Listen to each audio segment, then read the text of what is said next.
Hello everyone, welcome to genius classes online study. दोस्तों, जैसा कि आप सभी जानते हैं, क्लास 12th फिजिक्स का चैप्टर नंबर 1 विद्युत आवेश और क्षेत्र हम पढ़ रहे हैं और आज हमारी क्लास नंबर 9 है। क्लास नंबर 9 में हम पढ़ेंगे आवेश के विभिन्न मात्रक और उनमें संबंध। तो दोस्तों, आप सभी को लग रहा होगा सर आवेश की मात्रक तो हम पढ़ चुके हैं, फिर ये क्या क्लास है।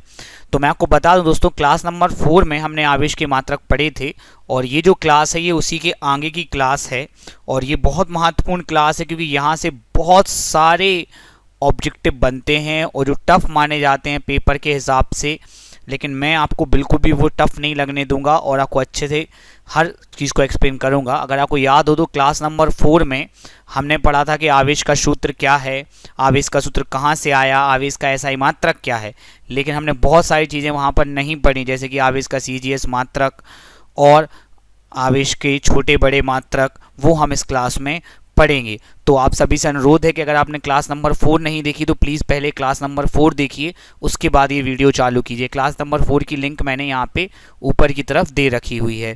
तो दोस्तों, क्लास नंबर 9 में हम क्या खास जानेंगे, यहाँ पर हम जानेंगे कि आवेश का सबसे बड़ा मात्रक क्या है, आवेश का सबसे छोटा मात्रक क्या है, बहुत अच्छे ऑब्जेक्टिव बनते हैं दोस्तों यहाँ से। फिर आवेश का सीजीएस मात्रक जो उस समय नहीं पढ़ पाए, साथ ही हमें गजब की चीज़ जानेंगे कि सीजीएस पद्धति में आवेश के दो मात्रक क्यों हैं, और आखिरी में हम इन आवेश के विभिन्न मात्रकों में संबंध स्थापित करेंगे जो कि बहुत महत्वपूर्ण है ऑब्जेक्टिव पॉइंट ऑफ व्यू से। तो दोस्तों, आज की क्लास बहुत महत्वपूर्ण है। मैं इतनी बार इसलिए कह रहा हूँ ताकि आप बहुत फोकस करें, बहुत सारे नंबर्स, बहुत सारे फैक्ट्स फिगर्स आपको बताए जाएंगे और फिर बहुत सारे ऑब्जेक्टिव आपके सामने रखे जाएंगे। तो चलिए शुरू करते हैं हम थोड़े से पुराने ज्ञान के साथ। मैंने आपको बताया था कि आवेश का सूत्र होता है विद्युत धारा गुणित का समय।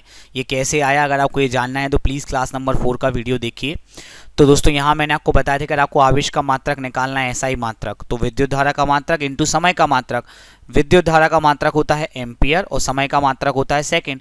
तो इस प्रकार से आवेश का एसआई मात्रक होना चाहिए एम्पियर इंटू सेकंड, परंतु इसे हम कहते हैं कूलाम। अब कूलाम नाम जो है वो भौतिक वैज्ञानिक चार्ल्स अगस्टन कूलाम के सम्मान में रखा गया। इन्होंने कूलॉम्स लॉ दिया था, उस कूलॉम्स लॉ से हम आवेशों के मध्य लगने वाले बल की गणना करते हैं, इसलिए एम्पियर सेकंड को हम कूलाम कहते हैं। ठीक है दोस्तों, तो आवेश का एसआई मात्रक कूलाम होता है, ये मैंने आपको पिछली क्लास में बताया था, इसलिए थोड़ा जल्दी बता दिया। आगे बढ़ते हैं और पहुंचते हैं आवेश के सबसे बड़े और सबसे छोटे मात्रक पे। बहुत महत्वपूर्ण ऑब्जेक्टिव है, वैसे तो नाम याद करके ही काम चल जाएगा, पर मैं आपको हर चीज़ बहुत से एक्सप्लेन करूंगा।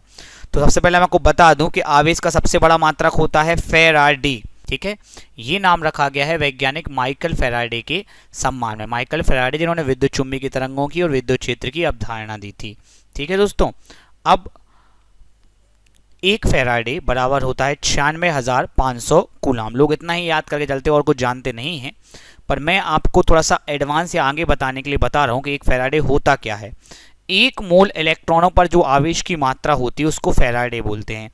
अब आप सभी को पता होगा किसी भी 1 mole of anything is 6.002 into 10⁻23 particle. तो एक मोल इलेक्ट्रॉनों की संख्या मतलब 6.03, लगभग मैंने 6.03 लिख लिया है, 2 भी लिखिए कोई फर्क नहीं पड़ता, इंटू 10⁻23। ठीक है दोस्तों, अब इसी को अपन एवोगैड्रो संख्या ही बोलते हैं। अगर हमें एक मोल इलेक्ट्रॉनों पर आवेश की मात्रा निकालना है तो Q is equal to N.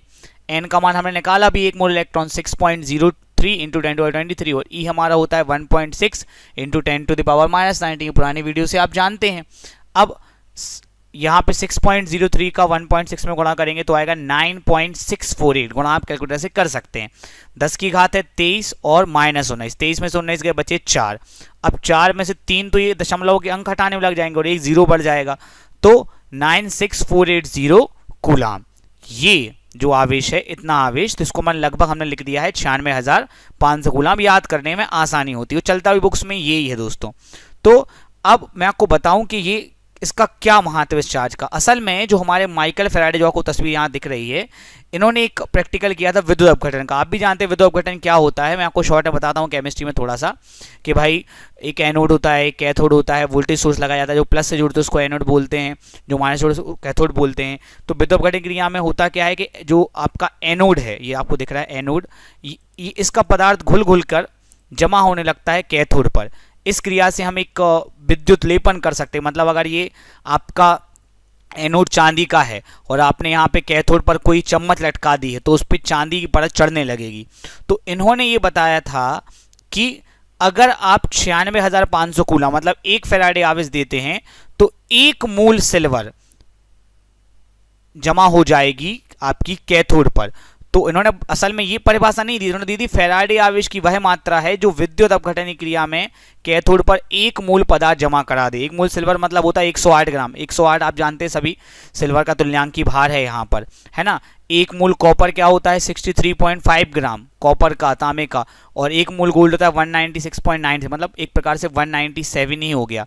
तो मतलब ये है कि अगर आप 96,500 कूलम का आवेश यहाँ प्रवाहित कराएंगे तो सिल्वर के 108 ग्राम यहां से घुल के यहां से कम होकर इस चम्मच पर पहुंच जाएंगे और चम्मच पर उसकी परत चढ़ जाएगी। तो ऐसे ही अगर आप ये सिल्वर की जगह चांदी की जगह तांबा लेंगे तो 63.5 ग्राम, है ना। और अगर आप सोना लेंगे तो 197 ग्राम इतना घुल के यहां पे चढ़ जाएगा। तो मतलब यहां पर ये है कि फैराडे जो है, 1 फैराडे का मतलब इतना आवेश जितने में 1 मूल पदार्थ कैथोड पर जमा हो जाए एनोड से घुलकर। तो आशा करता हूं आप में से काफी लोगों को बोर लगा हो, काफी लोगों को ये फैक्ट जानकर अच्छा लगा होगा। दोस्तों मैं आपको बता दूं कि ये जितने फैक्ट्स मैं आपको बता रहा हूं ये किसी बुक्स में नहीं दिए, किसी भी बुक में नहीं दिए। आप बुक्स देखिएगा, ये मैंने बड़ी मेहनत से और बहुत रिसर्च के साथ पता किए हुए हैं, यहाँ वहाँ से देख देख कर, इसलिए इतना टाइम लगा है इस क्लास में। और इस क्लास में से कई फैक्ट अगर मैं चाहता तो आपको सिंपल लिखवा देता, भाई सबसे बड़ा मात्रक फैराडे होता है और 1 फैराडे बराबर 96,500 कूलम, लेकिन मैंने आपको निकाल के बताया और साथ ही साथ उसका महत्व बताया। तो 1 फैराडे आवेश की वह मात्रा है जो विद्युत अपघटन क्रिया में कैथोड पर 1 मूल पदार्थ, अब अगर सिल्वर का 1 मूल है तो 108 ग्राम होगा, कॉपर का है तो 63.5 ग्राम और गोल्ड का है तो 197 ग्राम जमा कर देगा। वही आवेश की मात्रा कहलाती है 1 फैराडे, जिसे हम 96,500 कूलम कहते हैं। ठीक है दोस्तों, आगे बढ़ते हैं। और एक जरूरी चीज जो बच्चे गलत कर देते हैं, आपको ध्यान देना है, आवेश का सबसे बड़ा मात्रक फैराडे है। इस लाइन पे ध्यान दीजिए, फैराडे, ठीक है, ना कि फैरड। बच्चे यहाँ बहुत गलती करते हैं, इस बात का विशेष ध्यान रखिएगा। फैरड जो है वो धारिता का मात्रक है। अब सर धारिता मतलब होता है आवेश धारण करने की क्षमता, एक चैप्टर ही है तो उसमें पढ़ेंगे, अभी हाल तक समझ लीजिए। आप ध्यान रखिएगा फैराडे है ना कि फैरड। कई बार लोग 70 में लगा देते कि फैरड सही है, नहीं फैरड नहीं भैया, फैराडे है। फैराडे अलग है, फैरड अलग है, ध्यान रखिएगा, इस बात को भूलिएगा नहीं अगर मैंने आपको अलग से बता रहा हूँ तो। आगे आ जाते हैं और ध्यान देते हैं, ये आवेश का सबसे बड़ा और छोटा मात्रक में दूसरी आवेश का छोटा मात्रक हो, सबसे छोटा मात्रक होता है फ्रैंकलिन, और ये नाम रखा गया भाई बेंजामिन फ्रैंकलिन के सम्मान में। अगर आप कंटिन्यू पढ़ते आ रहे हैं तो आपको पता होना चाहिए भैया कि बेंजामिन फ्रैंकलिन कौन है। तो अब फ्रैंकलिन चूंकि छोटा मात्रक है इसलिए आप इस फिगर पे ध्यान दीजिए। 1 कूलम में कितने सारे फ्रैंकलिन होते, देखिए 299, 79, 19999 फ्रैंकलिन। ठीक है, इसको आसानी से याद करने के लिए आप चाहें तो उसको लिख सकते हैं 3 × 10⁹ फ्रैंकलिन। तो फ्रैंकलिन आवेश का सबसे छोटा मात्रक है और इतना छोटा है कि 3 × 10⁹ मतलब 3 अरब फ्रैंकलिन जब आप लो तब जाके 1 कूलम बनता है। आप सभी जानते हैं, जैसे कि अगर आपसे बोले भाई कि 1 किलोग्राम में कितने ग्राम होते तो आप बता देते 1000 ग्राम। क्यों? क्योंकि ग्राम छोटा है, ग्राम छोटा है और किलोग्राम बड़ा है, तो आपने बता दिया कि 1 किलोग्राम में 1000 ग्राम है। वैसे यहां बता सकते हैं कि 1 कूलम में 3 × 10⁹ फ्रैंकलिन मतलब 3 अरब फ्रैंकलिन। आपको यही नंबर याद रखना है, ये वाला तो मैंने आपको एक प्रिसाइजली होकर बता दिया, यही नंबर आपको याद रखना है 3 × 10⁹ फ्रैंकलिन। ठीक है दोस्तों, अब प्रश्न उठता है कि ये नंबर कहाँ से आया। लिखा तो सर सब बुकों में, आपने भी लिखवा दिया, ये नंबर कहाँ से आया। देखिए ये नंबर आया भाई साहब, ये इनका नाम है चार्ल्स अगस्टन कूलम, जो मैंने आपको बताया था कि इन्होंने एक प्रैक्टिकल किया था, कूलम लॉ दिया था, जो अपन आगे पढ़ने भी वाले हैं दोस्तों, जिसमें ने आवेशों के मध्य जो प्रतिकर्षण होता है, आकर्षण होता है, वो बल निकालने के लिए सूत्र बनाया था। उस सूत्र में एक नियतांक था दोस्तों के। ठीक है, के का ऐसा ही मान तो होता है 9 × 10⁹ जो यहाँ पे लिखा हुआ है। ठीक है, फिर क्या हुआ कि आपको बताया कि शुरुआत में जो के था वो के नहीं था, मतलब कि वहां पे था ही नहीं, के = 1 था, तो वो था सीजीएस पद्धति में। तो ये मात्रक इस तरीके से लिया गया है कि के जो रहे वो हमारा बन रहे, और इसको आगे एक्सप्लेन करेंगे। ठीक है दोस्तों, इसलिए ये नंबर आया कि जब आप सीजीएस टू एसआई कन्वर्ट करें और के की वैल्यू क्या आ जाए आपकी, एसआई टू सीजीएस कन्वर्ट करें तो के की वैल्यू आपकी 1 आ जाए। ज़्यादा डीप में जाने की जरूरत नहीं है, पर मैंने आपको रीजन बता दिया कि ये नंबर कहाँ से आए। किसी गूगल कर लीजिए, कितना भी कुछ कर लीजिए, आपको ये पता नहीं चलेगा कि ये नंबर कहाँ से आया। मैं बहुत समय से रिसर्च कर रहा हूँ, आपको ये नंबर नहीं चलेगा पता कहाँ से, लेकिन मैंने आपको रीज़न बताया कि आवेश का मात्रक CGS मात्रक ऐसा लिया गया कि K का मान 1 आ गया, जैसे सूत्र और सरल हो गया। ठीक है दोस्तों, अब आपको ये बात यकीन हो या ना हो, मैं आपको बता दूं कि फ्रैंकलिन को दोस्तों स्टेट कूलाम भी कहते हैं, मतलब ये वाकई में कूलाम लॉ से संबंधित है। फ्रैंकलिन को स्टेट कूलाम भी कहते हैं। स्टेट कूलाम वही स्टैटिक इलेक्ट्रिसिटी से लिया गया है, स्थिर वैद्युत से लिया गया है। ठीक है, ज्यादा हो गई दोस्तों, कोई बात नहीं, आपको याद केवल इतना रखना है, 1 कूलाम बराबर 3 × 10⁹ फ्रैंकलिन। साथ में आप याद रखें, फ्रैंकलिन को हम स्थिर कूलाम कहते हैं, ना कि फ्रैंकलिन कहते हैं। ठीक है दोस्तों, अब यहां से जो गलती होती है खालिस्तान भरने की, भाई आ जाए कि 1 कूलाम बराबर 3 × 10⁻, सही है, पर कई बार उल्टा खालिस्तान पूछ लेते हैं। 1 फ्रैंकलिन, तो 1 फ्रैंकलिन का मान निकालेंगे तो ये 3 × 10⁻10 बटे में आ जाएगा, यहां पर तो आ जाएगा 1/3 × 10⁹ कूलाम। ये गलती ना कीजिएगा दोस्तों, आखिरी में जो ऑब्जेक्टिव पूछे जाएंगे उनका सही सही जवाब दीजिएगा, तभी आप आगे बढ़ेंगे दोस्तों। ठीक है, चलिए कुछ रिवाइज अपन कर लेते हैं। आवेश का सबसे बड़ा मात्रक होता है फैराडे, 96,500 कूलाम। शॉर्ट में पढ़ लिया भाई, इतनी सारी बातें भूल जाएं आप तो। सबसे छोटा मात्रक होता है फ्रैंकलिन, और ऐसा होता है कि 1 कूलाम में 3 × 10⁹ फ्रैंकलिन होते हैं। दोस्तों अब आ गए हैं अपने सबसे मजेदार पोर्शन पर। ऑब्जेक्टिव बहुविकल्पी प्रश्न आपसे पूछे जाएंगे, जल्दी से कमेंट बॉक्स खोल लीजिए और आंसर दीजिए इन बहुविकल्पी प्रश्न की।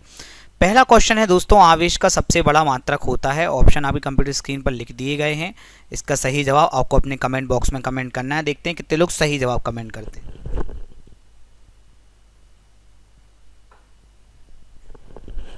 चलिए समय समाप्त। दोस्तों आप में से कई लोग ऐसे हो सकते हैं जिन्होंने इसका ऑप्शन बी लगा दिया होगा जल्दबाजी में। गौर कीजिए दोस्तों, मैंने आपको बताया था कि यहाँ कंफ्यूजन होता है। आवेश का सबसे बड़ा मात्रक फैराड नहीं है, फैराडे है। इसका सही जवाब ऑप्शन डी रहेगा।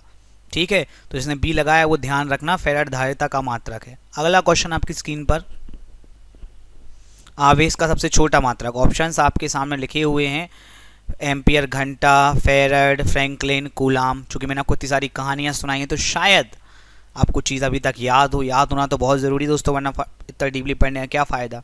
चलिए दोस्तों, तो आवेश का सबसे छोटा सा मात्रक होता है फ्रैंकलिन। चलिए नेक्स्ट क्वेश्चन है, सभी सवाल दीजिए, 1 फैराडे में कितने कूलाम होते हैं। ऑप्शंस आपके सामने हैं, आशा करता हूं कि आप बिल्कुल सही जवाब देंगे कि 1 फैराडे में कितने कूलाम होते हैं।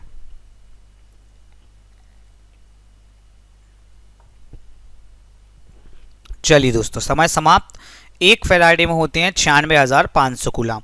आखिरी क्वेश्चन, विशेष ध्यान, जल्दबाजी नहीं, सही जवाब चाहिए। 1 फ्रैंकलिन किसके बराबर है। समय शुरू होता है अब। देखते हैं कौन सही जवाब देता है इसका। 60 कूलाम, 360 कूलाम, 3 × 10⁹ कूलाम, इनमें से कोई नहीं। चलिए दोस्तों, हो सकता है आप में से काफ़ी लोगों ने ये सही जवाब लगाया, जो कि मैंने आपको बताया 3 × 10⁹ नहीं दोस्तों, ये गलत जवाब है। मैंने आपको बताया था कि 1 कूलाम बराबर 3 × 10⁹ फ्रैंकलिन होता है, लेकिन अगर एक फ्रैंकलिन निकालें तो वो तो आएगा 1/3 तो इसका सही जवाब सी नहीं है, नहीं है सी, गलत जवाब है सी। सही जवाब है इनमें से कोई नहीं। आशा करता हूं दोस्तों आप मेरी बात समझ गए होंगे। चलिए दोस्तों आगे बढ़ते हैं हमारे अगले टॉपिक पर, जो कि है आवेश का CGS मात्रक। ये टॉपिक बच्चों को बहुत कंफ्यूज करता है, लेकिन मैं कोशिश करूंगा कि आपको ये कंफ्यूज ना करे। इससे पहले कि हम आवेश का CGS मात्रक को बताएं, हम एक छोटी सी बात आपकी नज़र में लाना चाहते हैं। देखिए, MKS, FPS और CGS 3 पद्धतियां हैं। इसका नाम है मीटर किलोग्राम सेकेंड, इसका नाम है फुट पॉइंट सेकेंड, इसका नाम है सेंटीमीटर ग्राम सेकेंड। ये तीनों आपने 11th क्लास में पढ़ी होंगी। हमारी जो SI पद्धति है, मूल पद्धति है, जिसमें अभी हमने कूलाम मात्रक पढ़ा था, MKS का ही एडवांस वर्जन है। ठीक है दोस्तों, डिस्टेंस, दूरी के मात्रा का तीनों पद्धति में देखें तो MKS में होता है मीटर, फुट पॉइंट सेकेंड में होता है फुट या फीट, और CGS में होता है सेंटीमीटर। यहाँ सेंटीमीटर सबसे छोटा, आप भी जानते हैं कि 1 फुट लंबाई और 1 मीटर लंबाई काफ़ी ज़्यादा होती है, सेंटीमीटर तो बहुत छोटी होती है। अब आ जाते हैं मास, द्रव्यमान। MKS पद्धति में मास द्रव्यमान का मात्रक किलोग्राम, यहाँ पाउंड, यहाँ ग्राम। यहाँ भी ग्राम ही सबसे छोटा है, सबसे छोटा यहाँ सेंटीमीटर है और यहाँ ग्राम ही सबसे छोटा है। 1 किलोग्राम में 1000 ग्राम होते हैं और 1 पाउंड में लगभग 453.5 ग्राम होते हैं, लगभग बात कर रहा हूँ। तो हर प्रकार से ग्राम ही छोटा है। तो हमने देखा कि जितनी भौतिक राशियाँ उनके सबसे छोटे मात्रक CGS पद्धति द्वारा ही दिए जाते हैं। तो इस बार CGS पद्धति ने क्या किया, जो सबसे छोटा मात्रक पढ़ा था हमने फ्रैंकलिन, उसी का नाम रख लिया स्थित कूलाम और उसको अपना मात्रक बना दिया। तो हम कहते हैं कि सीजीएस पद्धति में आवेश का मात्रक होता है स्थैत कूलाम, और 1 कूलाम में वही होंगे 3 × 10 जो पहले पढ़े थे, फ्रैंकलिन ने दिए थे 3 × 10⁹ स्थैत कूलाम। अब आप में से काफी लोगों की नजर यहां गई होगी दोस्तों, सर यहाँ ये नहीं लिखा कि आवेश का मात्रक स्थैत कूलाम, यहाँ लिखा आवेश का स्थिर वैद्युत मात्रक। इसका क्या मतलब है? ईएससी को क्या मतलब है दोस्तों? ईएससी मतलब होता है इलेक्ट्रोस्टैटिक यूनिट, हिंदी में स्थिर वैद्युत मात्रक। सर इसका मतलब क्या है? मतलब ये है दोस्तों कि सीजीएस पद्धति ने आवेश का मात्रक स्थैत कूलाम ही अपनाया था, लेकिन इसके बाद जब धारा का चुंबकीय प्रभाव आया तो ये मात्रक जो है ये बहुत छोटा पड़ने लगा, और कोई भी गणना जो है वो उतनी आसानी से नहीं हो पा रही थी। इसलिए फिर उन्होंने एक नए मात्रक लेकर आए जिसका नाम उन्होंने रखा EMU, इलेक्ट्रोमैग्नेटिक यूनिट। तो इससे पहले कि मैं आपको इलेक्ट्रोमैग्नेटिक यूनिट बताऊं, आपको देखना पड़ेगा कि धारा का चुंबकीय प्रभाव क्या होता है। धारा का चुंबकीय प्रभाव क्या होता है, इसके लिए आप अगला वीडियो देखिए। आज हम ऑस्टेट का प्रयोग करने वाले हैं, जो कि बहुत ही सरल प्रयोग है और इसे आप घर पर भी कर सकते हैं। ऑस्टेट का प्रयोग करने के लिए हमें चाहिए है चुंबकीय सुई, मैग्नेटिक नीडल। मार्केट में बहुत आसानी से मिल जाती है और बहुत सस्ती भी मिल जाती है, थोड़ी महंगी वाली आपको सस्ती वाली ही मिल जाएगी। इसके अलावा हमें चाहिए है एक चुंबक, जो तो शायद आपके घर पे ही आपको अवेलेबल हो जाएगी, और नहीं तो मार्केट में बहुत सस्ती मिल जाती है। इसके अलावा चाहिए हमें एक सेल, ये सिंपल सेल 1.5 वोल्ट का होता है, और थोड़ा सा वोल्टेज बढ़ाने के लिए हमें चाहिए एक बैटरी जो 9 वोल्ट की बैटरी है, और इसके अलावा आखिरी चीज है सिंपल सा कॉपर वायर जो आपके घर पे अवेलेबल है। तो चलिए प्रयोग स्टार्ट करते हैं। देखिए हमारे पास एक चुंबकीय सुई है जो अभी नॉर्थ और साउथ पोल में रेस्ट कर रही है। अब मैं आपको इसके पास एक चुंबक लेके आऊंगा, देखिएगा आप, चुंबक के कारण सुई विक्षेपित होगी। तो हम ये समझ गए हैं कि चुंबकीय क्षेत्र में सुई विक्षेपित होती है, और जैसे हम चुंबक को दूर लेके जाते हैं सुई का विक्षेप समाप्त हो जाता है। चुंबक के चारों ओर चुंबकीय क्षेत्र होता है, इसलिए सुई में विक्षेप होता है। अभी हमने चुंबकीय सुई के पास एक तार रखा हुआ है। इस समय तार में कोई धारा प्रवाहित नहीं हो रही है, इसीलिए सुई में कोई विक्षेप नहीं हो रहा है, मतलब इस समय और कोई चुंबकीय क्षेत्र उपस्थित नहीं है। अब हम एक बैटरी की सहायता से इस तार में धारा प्रवाहित करते हैं, तो हम देखते हैं कि चुंबकीय सुई में विक्षेप होता है। इसका अर्थ यह है कि तार में धारा प्रवाहित करने से तार के चारों ओर चुंबकीय उत्पन्न हो गया है। अब अगर हम इस धारा की दिशा पलट दें, बैटरी को उल्टा करके धारा दिशा पलट दें, तो सुई का विक्षेप भी पलट जाता है, अर्थात धारा की दिशा बदलने पर चुंबकीय क्षेत्र की दिशा भी बदल जाती है। चलिए अब हम देखेंगे कि धारा के मान में परिवर्तन करने से चुंबकीय क्षेत्र के मान में क्या परिवर्तन होता है। देखिए इसके लिए आप बहुत सारी बैटरी यूज कर सकते हैं, छोटी बैटरी से कम धारा, बड़ी बैटरी से ज्यादा धारा, और अगर आप इनको और तीनों को श्रेणी क्रम में लगा दें तो और ज्यादा धारा। पर इतनी झंझट कौन पाले, इसलिए हम यहाँ पे AC to DC कन्वर्टर का उपयोग कर रहे हैं। इसमें आप स्विच की सहायता से वोल्टेज को वेरी कर सकते हैं, और हम बहुत सारे धारा पे देख सकते हैं कि किस धारा पे क्या विक्षेप होता है। तो चलिए अब ये शुरू करते हैं। देखिए अब हम यहाँ पे 2 वोल्ट का वोल्टेज लेकर धारा प्रवाहित करते हैं, तो हम देखते हैं यहाँ पे सुई में विक्षेप होता है। 1.5 वोल्ट की बैटरी की तुलना में ज्यादा विक्षेप हो रहा है, जो उतना विक्षेप मैंने प्राप्त किया था। अब अगर हम वोल्टेज को और बढ़ाते हैं तो हम देखते हैं विक्षेप और बढ़ जाता है। इससे ये बात समझ में आती है कि जैसे जैसे आप धारा का मान बढ़ाते हैं चुंबकीय क्षेत्र का मान भी बढ़ता जाता है। अब अगर हम वोल्टेज कम करेंगे तो विक्षेप कम होगा, और अगर इसको बंद कर देंगे तो विक्षेप पुनः 0 हो जाएगा। तो इस प्रैक्टिकल से हम ये समझे कि जितना अधिक धारा का मान होता है उतना अधिक चुंबकीय क्षेत्र होता है, और जितना कम धारा का मान होता है उतना कम चुंबकीय क्षेत्र होता है। Thank you. तो दोस्तों हमने देखा कि सीजीएस पद्धति में आवेश का स्थिर वैद्युत मात्रक होता है स्थैत कूलाम, या आवेश का मात्रक होता है स्थैत कूलाम।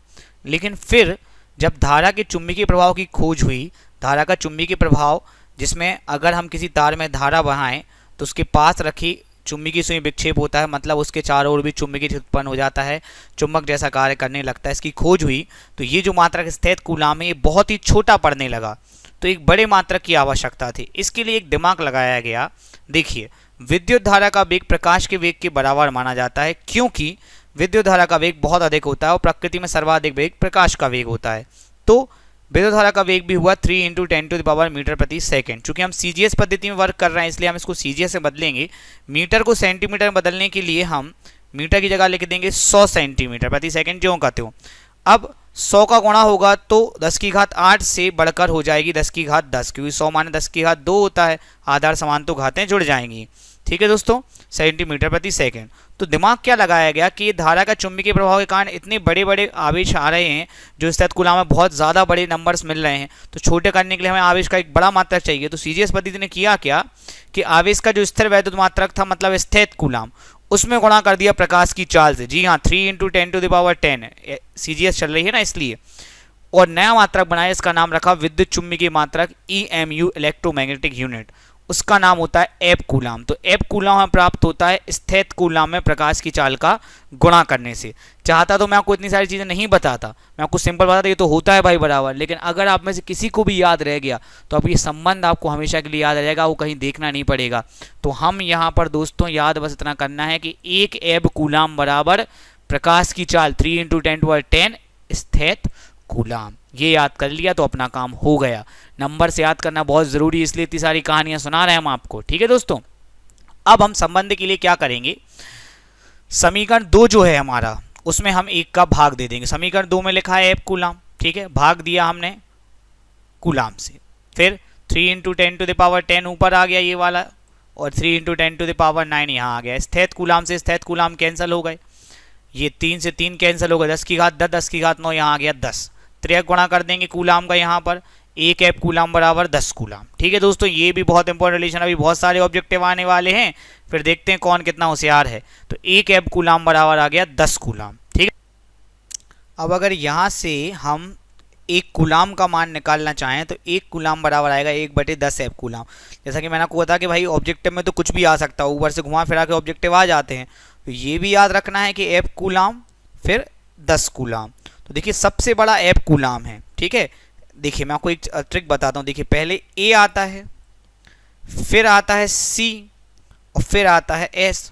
तो सबसे बड़ा है ए एब कूलाम, उससे 10 गुना छोटा है कूलाम, और सबसे छोटा है स्थित कूलाम। ये ट्रिक आपने नोट्स में लिख लीजिए ताकि आपको याद रहे। ठीक है दोस्तों, तो सीजीएस पद्धति ने इस बार क्या किया कि एक दे दिया स्थिर वैद्युत मात्रक ESU, और एक दे दिया आपका विद्युत चुम्बकीय मात्रक एब कूलाम।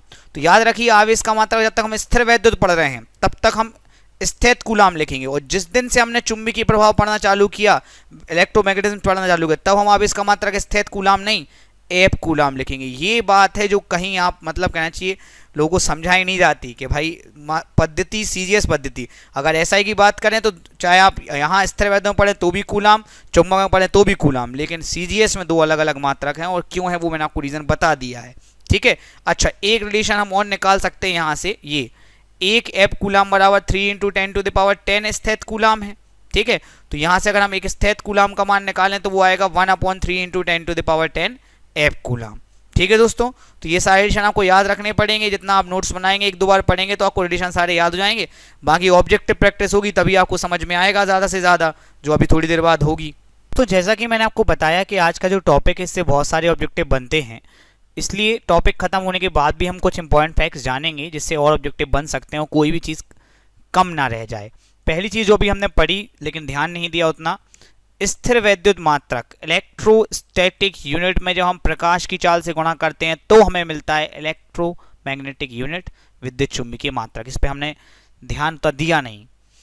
तो EMU कैसे मिलता है, C प्रकाश की चाल गुणा करते हैं ESU में, तो EMU मिल जाता है हमारे लिए। अगर हम इस ESU को बटे में ले आए तो 1 EMU बटे 1 ESU बराबर C, मतलब प्रकाश की चाल।